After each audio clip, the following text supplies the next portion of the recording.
স্বাগত একুশে বিজনেসে। দর্শক, এখন রয়েছে দেশের অর্থনৈতিক পরিস্থিতি নিয়ে বিশেষ আলোচনা। আমি সাদাত হাবিব সেতু এই আলোচনায় আপনাদের সাথে স্বাগত জানাচ্ছি এবং একই সাথে স্টুডিওতে আমাদের সাথে রয়েছেন অর্থনীতিবিদ অধ্যাপক ডক্টর আইনুল ইসলাম। দর্শক, একুশে বিজনেসের এই অংশটি আপনারা দেখছেন আলোক হেলথ কেয়ার অ্যান্ড হাসপাতালের সৌজন্যে, powered by national agri care group. আলোচনায় যাব, আপনাকে স্বাগত জানাচ্ছি। স্যার, আপনার কাছে একদম প্রায়োগিকভাবে বৈশ্বিক যে অবস্থা দেখছেন, সেই অবস্থার সাপেক্ষে বাংলাদেশের অবস্থানটা কি বুঝছেন? আগে এটা একটু 2 মিনিটে শুনে নিতে চাই, তারপরে আপনার কাছে আমার অনেকগুলো প্রশ্ন রয়েছে। না, বৈশ্বিক অবস্থা এবং বাংলাদেশের যে অবস্থা আগে থেকে চলে আসছিল, এইটার সঙ্গে যুক্ত হয়েছে বৈশ্বিক অবস্থা। সেখানে বাংলাদেশ একটা মাল্টি ডাইমেনশনাল চাপের মধ্যে আছে এখন, এবং সবচেয়ে বড় যেটা সবার যে এখন ফোকাসটা হচ্ছে আগামী বাজেট। এই বাজেটে এই চাপকে সামনে রেখে বা এতগুলো চ্যালেঞ্জকে সামনে নিয়ে হাতে নিয়ে কিভাবে তারা বাজেট প্রণয়ন করবে, এটি একটা সবার দেখার বিষয় এবং সবাই অপেক্ষা করছে যে এইরকম একটা ক্রিটিক্যাল মোমেন্টে কোন ধরনের বাজেট দেয়। তা সুতরাং সেটাই এখন সবচেয়ে বেশি আলোচিত বিষয়। আমি মনে করি যে এই চাপ, যে চাপ অর্থনীতিতে অতীতে কখনো হয়েছে বলে আমার কাছে মনে হয় না। এখনো যে কোনো সূচক যদি বলি, আমি গ্রোথের কথা বলি, সূচকের কথা বলি, তাহলে কোনো সূচকেই একটা ইতিবাচক ধারায় কিন্তু নেই। এবং এই যুদ্ধ আমাদের রেমিটেন্সের যে সূচকটা একটু ভালো ছিল, একটাই শুধু ছিল রেমিটেন্স। সেটাও তো এখন রেমিটেন্সটা ফ্লোটার ধরে রাখাটা, এই যে অনেকে চাকরি হারিয়েছে, অনেকে ব্যাক করছে, এবং ইভেন মিডল ইস্টের যে অর্থনৈতিক অবস্থা, সেখানেও তো একটা চাপ আছে। সব কিছু মিলে সেই ফ্লোটাও কিন্তু আমরা প্রত্যাশা করতে পারি না। তাহলে সব দিক থেকে কিন্তু আমরা মাল্টি ডাইমেনশনাল চাপের মধ্যে আছি। তাহলে এই জায়গা থেকে উত্তরণের পথ, আমি যেটা মনে করি, উত্তরণের পথ রাজনৈতিক ঊর্ধ্বে এসে সবাইকে নিয়ে বসে একটা কনসেনসাসের বেসিসে কিন্তু অর্থনীতিকে সামনের দিকে এগিয়ে যেতে হবে। খুব সুন্দর কথা বলছিলেন, সংসদে বাজেটের কথা বলছেন। সংসদের এই সেশন নিয়ে একটু স্যার আলোচনা আছে, যেই কথাটি কেউ বলছে না, খুবই কম গণমাধ্যম সম্মত বিষয়টি নিয়ে সামনে আনছে। এই যে ব্যাংক রেজলিউশন অধ্যাদেশের যে বিষয়টি আসলো, এবং সেই অধ্যাদেশের 18 ক ধারা অনুযায়ী আগে যে নিয়ম ছিল, অন্তর্বর্তী সরকার যে নিয়ম করেছিল, যদি কেউ একবার দোষী প্রমাণ হন, তিনি আর মালিকানা ফেরত পাবেন না। কিন্তু এখন মালিকানা ফেরতের আবার সেই বিষয়টা চলে এসেছে। যারা লুটপাটের সাথে জড়িত রয়েছেন, 1.5 লাখ 2 লাখ কোটি টাকা যাদের খেলাপি ঋণের পরিমাণ, তারা তো স্যার অনেক কিছু করতে পারেন। সুতরাং তারা এই আইনের ফাঁকতালে কি আবার সুযোগ পেয়ে যাচ্ছেন? স্পষ্ট।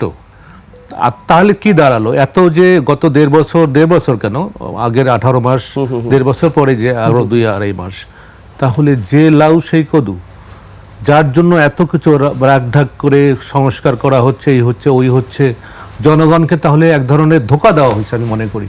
কারণ আমানতকারী এখানে যারা শেয়ার হোল্ডার যারা আছে, তারা তো এক ধরনের অস্বস্তিতে তারা কিন্তু দিন কাটাচ্ছে।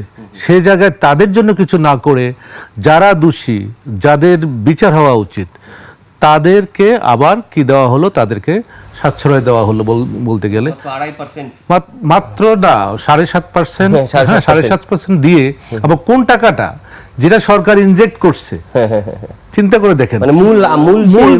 না, তার যে কত টাকা এনপিএল আছে, কি আছে, সেটা না, কিন্তু সরকার যে ইনজেক্ট যেটা করেছে সেইটার 7.5%, 7.5% দিয়ে তারা আসতে পারবে, এবং উইদিন 2 ইয়ার্স এর মধ্যে বাকি 92.5% তারা 10% রেটে। এখন পলিসি রেট কত? মোর দেন 10। সুতরাং এই সুযোগটা তারা করে দিয়েছে, এবং সেখানে আমি মনে করি যে আমানতকারীদের স্বার্থ সংরক্ষণ হয়েছে কিনা এটা আমার কাছে স্পষ্ট না।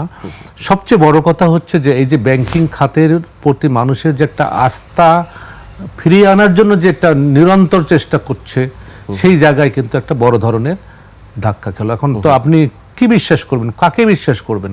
বিশ্বাসের জায়গা কিন্তু নেই। সুতরাং ব্যাংক খাতের এই 5টা ব্যাংকের যে অবস্থা, যদি আপনি একেবারে মাইক্রো লেভেলে সিঙ্গেল ব্যক্তির কেন্দ্রে যদি আলোচনা করে দেখেন, তারা কি একটা হতাশার মধ্যে আছে। তাদের জন্য কিছু না করে আমরা শুধুমাত্র যারা আগে এই অনিয়মগুলোর সঙ্গে জড়িত, তাদেরকে আমরা আবার। স্যার, এই ক্ষেত্রে সরকারের পক্ষ থেকে সবসময় একটা কথা বলা হয় যে যেহেতু আমরা সবাই জানি যে আমাদের প্রবৃদ্ধি অনেক কম, এবং আমরা সহজ সমীকরণ শিখেছিলাম যে জিডিপি যদি 1% বাড়ে 2 লাখের মতো মানুষ কর্মসংস্থান হয়, আমাদেরকে আপনারাই শিখিয়েছিলেন সহজ করে। সুতরাং যেহেতু কর্মসংস্থান কমে আসছে, অনেকে একটা যুক্তি দেখান যে এই ব্যাংকে, ধরেন আমি যদি ব্যাংকের 5টার কথাই বলি, এই 5 ব্যাংকের লোকজন যাবে কোথায়? তারা তো বেকার হয়ে যাবে। তো তাদেরকে বাঁচানোরও একটা ধরনের বিষয় রয়েছে। না, তাহলে যদি এটা ঠিক আছে, আমি স্বীকার করলাম, তাহলে যখন মার্জ করলো তখন কি এই বিবেচনাগুলো ছিল না? তাহলে একটা আন্তর্জাতিক স্ট্যান্ডার্ড নাকি তারা এটা নিয়ে করেছে। তা সুতরাং এবং আমি এটাও বলি যে এই ব্যাংকগুলো এখন ফিরে যদি আসে তারা কি দাঁড়াতে পারবে? সব ব্যাংক, আমি 2-1টা ব্যাংকের কথা বাদে দিলাম, সব ব্যাংকে দাঁড়াতে পারবে? তাদের যে এখন অ্যাসেট আছে সেই অ্যাসেট নিয়ে কি তারা আদৌ কি পারবে কিনা সেটা একটা বিষয় আছে। আর দ্বিতীয় কথা হচ্ছে যে হ্যাঁ, ওখানে কিছু কর্মসংস্থান আছে, তারা তো একটা হতাশার মধ্যে আছে। তো এই বিষয়গুলোকে বিবেচনা করে এখন আমি মনে করি যে কোন কারণে এত বেশি রিজিড হয়ে গেল যে এই 5টা ব্যাংকে যাচাই বাছাই না করে আমাকে যদি 1 বছর সময় দিত বা 2 বছর সময় দিত যে তুমি এই 2 বছর তোমাকে ফাইনাল টাইম ফ্রেমটা এখানে তোমাকে যদি তুমি আবার যদি ফিরে আসতে পারো তাহলে ভালো, আদারওয়াইজ তোমাকে কিন্তু আর কোনো সুযোগ নেই, তাহলে তারা হয়তো চেষ্টা করতো করে একটা অবস্থায় আসতো। কিন্তু এখন যেটা হয়েছে, তারা এই গত 2 বছরে তারা তো আরও বেশি ক্ষতিগ্রস্ত হয়েছে, আরও বেশি ব্যাকফুটে চলে গেছে। এখন তারা যদি আসে তাহলে আমি জানি না এটা খুব একটা কাজ দিবে কিনা জানি না, তবে ওভারঅল যে ব্যাংকিং সেক্টর বা আর্থিক খাতটা সেখানে একটা আস্থাহীনতার একটা অবস্থা তৈরি হলো। স্যার, এই যে পুরা ইস্যুটা আমরা দেখলাম, সেই ইস্যুতে আমরা দুটা জিনিস দেখছি। একটা হচ্ছে যে ব্যক্তি পর্যায়ে অনেকেই তার সঞ্চয় রেখেছেন, অনেকে সারা জীবনের সঞ্চয় রাখেন, ডিপিএস এ রাখেন, সঞ্চয়পত্র রাখেন, এভাবেই চলে। হ্যাঁ, তাদের হেয়ার কাটের একটা ব্যাপার 1 বছরের জন্য আসলো, এক ধরনের বিষয় দেখলাম আমরা। আবার আমরা দেখলাম বিনিয়োগকারীরা যারা আসলে ভুয়া অডিট রিপোর্ট দেখেই বিনিয়োগটা করেছে, তারা তো দেখেছেন যে স্টক মার্কেটে এই ব্যাংকগুলো ভালো করতেছে। সেই অডিটিয়াল ফাইন্যান্সিয়াল ইনস্টিটিউটগুলো যারা অডিট করছে তাদের একজনকেও আমরা আটক করতে দেখলাম না, বা তাদের কাউকে আমরা নামও শুনলাম না। ঘুরে ফিরে একই জায়গায় আপনি প্রশ্ন করলেন। কিন্তু আবার সাধারণ যে বিনিয়োগকারী তার কি হইলো, মানে যে ডিপোজিটর তার কি হইলো? এই যে কত কত কত হাজার কোটি টাকা তাদেরকে দিয়েছে, ইনজেক্ট করছে, এই টাকাটা কোথায় গেল আমি জানি না, এই টাকাটা কোথায় গেল এবং আমানতকারীরা পেল কিনা। এখন সেই টাকা তারা এখন যেটা বলছে যে 7.5% দিয়ে এখন তারা ব্যাংকটা ফিরে পাবে, পরে আস্তে আস্তে 2 বছরে তারা 10% করে দিয়ে তারা স্বাভাবিক অবস্থায় আসবে। তাহলে এই যে রুল অফ ল যেটা বলা হয়, সেই রুল অফ লটা কোথায় থাকলো? তাহলে আইনের শাসন প্রতিষ্ঠা কোথায় হলো? তাহলে কি একটা পুরো ইকোনমিক সিস্টেম শুধু দেশে না, আমি মনে করি শুধু দেশ না, দেশের বাইরেও একটা মেসেজ চলে গেল যে এরা সংস্কার করতে গিয়ে সংস্কার করলো না। তাহলে আগের অবস্থা, এই যে 2 বছর যে তারা এই সংস্কারের নামে যেটা করেছে, চাপ তৈরি হয়েছে ব্যাংকগুলোতে, তাহলে সেটা তো আবার ফিরে পাবে কীভাবে? আর এটা হলো যে আর্থিক একটা লস, প্লাস আপনার মনোজগতের, আপনার মানসিক একটা লস আছে, আপনার পরিবার আছে, আপনার সমাজ আছে, আপনি এই টেনশনে আপনি সার্ভিস দিতে পারছেন না, এবং অনেকে অসুখ বিসুখেও ফাঁদায় ফেলছে। সুতরাং এই যে একটা ওভারঅল যে একটা ক্ষতি, এই ক্ষতিটার জন্য কে দায় নেবে? আর স্যার, মানে তাদের ব্যাপারে যে আমানতকারীর, মানে যদি আমি এস আলম নাসা গ্রুপের কথাই বলি, মানে যে 5টা ব্যাংক এখন রয়েছে, তাদের যে ইমেজ তৈরি হয়েছে 5 আগস্ট পরবর্তী সময় বা আগেও মানুষ তাদেরকে যেভাবে চিন্তা করেছে, এই ব্যাংকগুলো তাদের যদি হাতে যায়ও, আমি ধরেই নিই যে তারা হাতে নিল 7.5% টাকা দিল, 92% টাকাই তারা 100% ইনজেক্টেড টাকাই ধরেন দিল, কিন্তু তাদের যে ইমেজের অবস্থা, বাঙালি শোনেন, বাংলাদেশে বাঙালি খুব দ্রুত ভুলে যায়, আচ্ছা খুব দ্রুত ভুলে যায় কিন্তু। সুতরাং এইটা তারা যদি আবার এসে আগের মতন কাজ করে হয়তো জনগণ ভুলে যাবে, আমার কাছে মনে হয় হয়তো জনগণ ভুলে যাবে।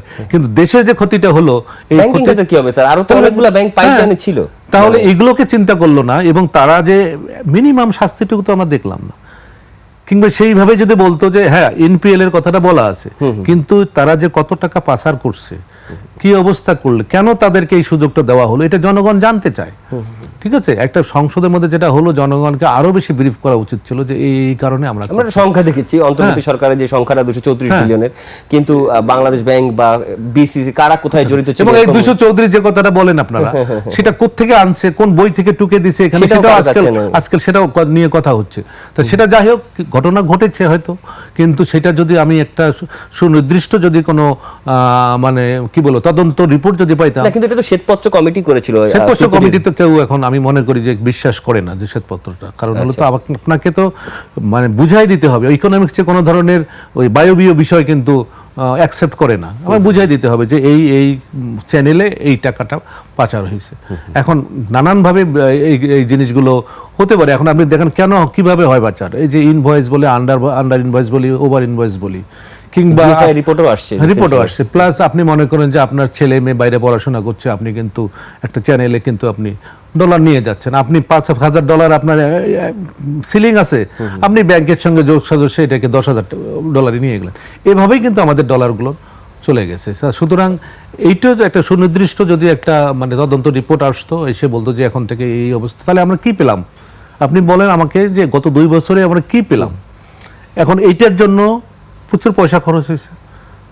এই সংস্কার কমিটি বা তারা যে মিটিং করছে, অসংখ্য মিটিং করছে, সময় গেছে, মানুষের আকর্ষণ গেছে। তাহলে এটা কি হলো? একদিকে যারা ব্যাংকের সঙ্গে জড়িত ছিল তারা একটা দুশ্চিন্তায় ঘুম হারাম হয়ে গেছে। এখন প্লাস আবার ঘুরে ফিরে এক ভেরি ফাইন মর্নিং দেখলাম আমি কি, যে আগের সেই অবস্থায় আমি ফিরে গেলাম। স্যার অসংখ্য ধন্যবাদ। আমরা আরো কথা বলবো, বাজেট নিয়ে কথা বলবো, তো একটু বিরতির সময় হয়েছে। এ পর্যায়ে নিচে একটা বিরতি, বিরতির পরেই ফিরবো, ততক্ষণ নিশ্চয়ই সঙ্গে থাকবেন। দর্শক, বিরতির আগে অর্থনৈতিক পরিস্থিতি নিয়ে কথা বলছিলাম অর্থনীতিবিদ ডক্টর আইনুল ইসলামের সাথে। প্রিয় দর্শক, 21শে বিজনেসের এই অংশটি আপনারা দেখছেন আলোক হেলথ কেয়ার অ্যান্ড হাসপাতালের সৌজন্যে, powered by national agri care group. আমি সাহাত হাবিব আপনার সাথে রয়েছি, ফিরছি আলোচনায়। স্যার, আমরা বিরতির আগে আর্থিক খাত নিয়ে আলোচনা করছিলাম। এক্সপোর্ট নিয়ে আসলে কিছু বলার নাই, মার্কেটই গ্লোবাল শ্রিঙ্ক হচ্ছে, ছোট হয়ে আসতেছে, সুতরাং সেই চাপটা পড়তেছে। একটু এই যে একটা ক্রাইসিসের মধ্যে আমরা যাচ্ছি, এখন আপনি বলছিলেন যে বাজেটের দিকেই মানুষের নজর থাকবে। এখন এপ্রিল মাস চলে, মে জুন 2 মাস আছে হাতে। কি বুঝছেন, সরকারের পালস কতটুকু ধরতে পারলেন 3 মাসে?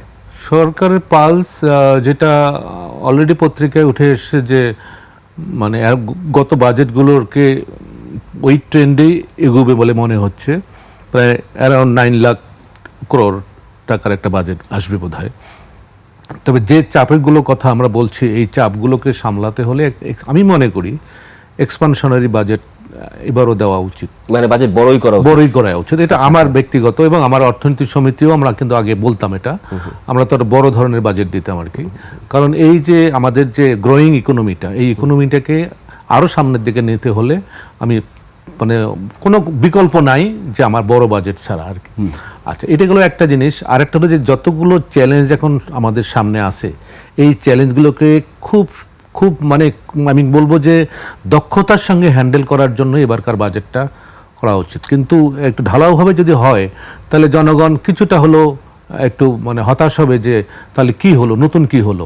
সেই জায়গায় বিশেষ করে অনেকগুলো নীতি সহায়তার প্রয়োজন আছে। বিশেষ করে এসএমই খাতের কথা বলি, এক্সপোর্টের কথা বলি, কৃষির কথা বলি, জ্বালানির একটা বিষয় আছে, জ্বালানির আমাদের প্রাইস বেড়ে গেছে।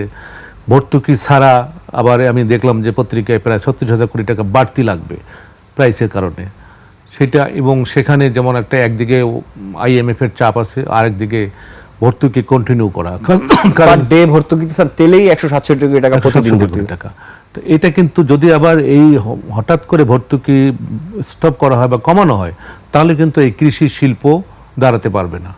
সুতরাং সেদিক থেকেও কিন্তু একটা বড় ধরনের চাপ আছে, নীতি সহায়তা। আর আমাদের এই যে এসএমই খাত একটা দীর্ঘদিন থেকে আমাদের গ্রোয়িং, কিন্তু এসএমই খাতেই আমাদের কিন্তু ভরসা এখন, মানে কি বলবো, রক্ষা কবচের কথা আমি মনে করি। তো সেই জায়গায়ও কিন্তু নীতি সহায়তা দরকার আছে। আমি কোন সাইডে নাই, ক্যাপিটাল মার্কেটের অবস্থা খারাপ, সেখানে একটা দরকার আছে। তারপরে আমাদের বিনিয়োগের অবস্থা কি রকম দেশে এবং দেশের বাইরে। আরেকটি জিনিস আমি আজকে ওখানে প্রশ্ন করতে চাইছি, পরে দেখলাম যে রিলেভেন্ট হবে না।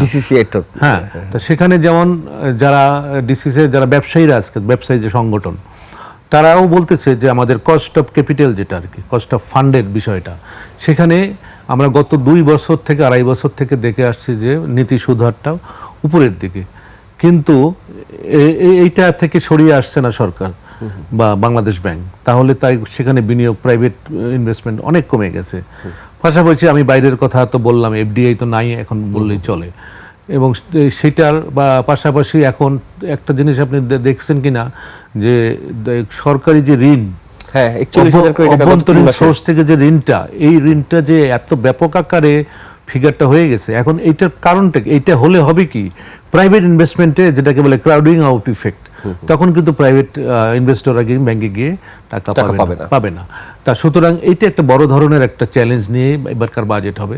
আমি মনে করি যে বাজেট বড় বাজেটে হওয়া উচিত এবং বাজেট সহায়তার জন্য আমাদের যে ডোনার কান্ট্রিগুলো আছে যারা আমাদেরকে লোন দেয় এবং বিপদের সময় মনে করি যে তারা এগিয়ে আসে, সেই জায়গাটাই আমাদেরকে কিন্তু সব মানে আমি বলবো যে কূটনৈতিক যে আমাদের যে রিলেশনশিপটা সেটার মাধ্যমে আমাদের কিন্তু বাইরে থেকে সোর্সিং করতে হবে। স্যার, কালকে পয়লা বৈশাখ, বাংলা নতুন বছর। নতুন বছরে সরকারের পক্ষ থেকে একটা উদ্যোগের ব্যাপার রয়েছে, ফ্যামিলি কৃষক কার্ডের ব্যাপারটা আসছে। 8,000 সামথিং মানুষ পাবেন। 25,000 টাকা বছরে তিনি 2500 টাকা একটা সুবিধা তিনি পাবেন। আমরা এই একটা সিচুয়েশনের মধ্যে রয়েছি।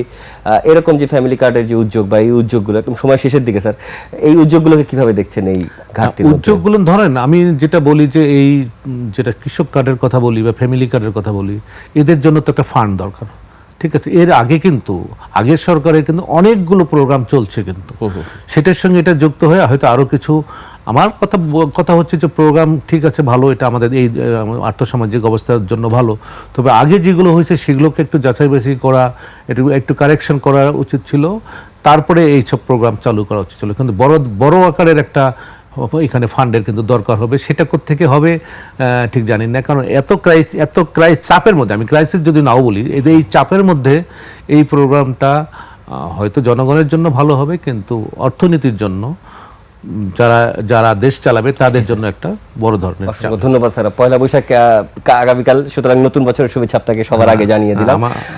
দর্শক, এতক্ষণ দেশের অর্থনৈতিক পরিস্থিতি নিয়ে এবং নানা দিক ও করণীয় নিয়ে কথা বলছিলেন অর্থনীতিবিদ অধ্যাপক ডক্টর আইনুল ইসলাম। নিচে একটা বিরতি, দুপুর 2টা 30 মিনিটে আবারও ফিরে আসবো 21শে বিজনেসের আয়োজন নিয়ে। দেখার আমন্ত্রণ রইল। 21শে সঙ্গেই থাকুন।